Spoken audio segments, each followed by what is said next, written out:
నమస్కారం. నమస్కారం మాస్టర్స్. ప్రదోష కాలం అంటే ఏమిటి?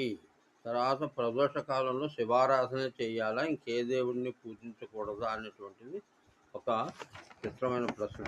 మనిషి స్వేచ్ఛాజీవి. తనకు తానే గొప్ప అని అనుకుంటాడు. అది తప్పులు ఈ గొప్పతనంలో తను ఎన్నో తప్పులు చేసే అవకాశం ఉంది. దశమి నుంచి పౌర్ణమి దాకా తీసుకున్నట్లయితే తిథులన్నీ కూడా పర్వాలు అంటారు. ఈ పర్వాలు చాలా ముఖ్యమైనవి పూజా కార్యక్రమాలకి మాట.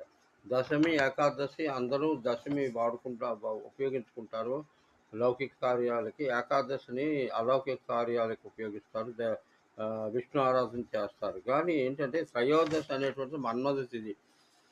మన్మధుడిని హరించిన వాడు శివుడు కాబట్టి త్రయోదశి, చతుర్దశి రెండు కలిసినటువంటి ప్రదోష కాలంలో శివుడిని ఆరాధించడం వల్ల తప్పులు చేయడు మనిషి అనేటువంటిది పెద్దల యొక్క భావన.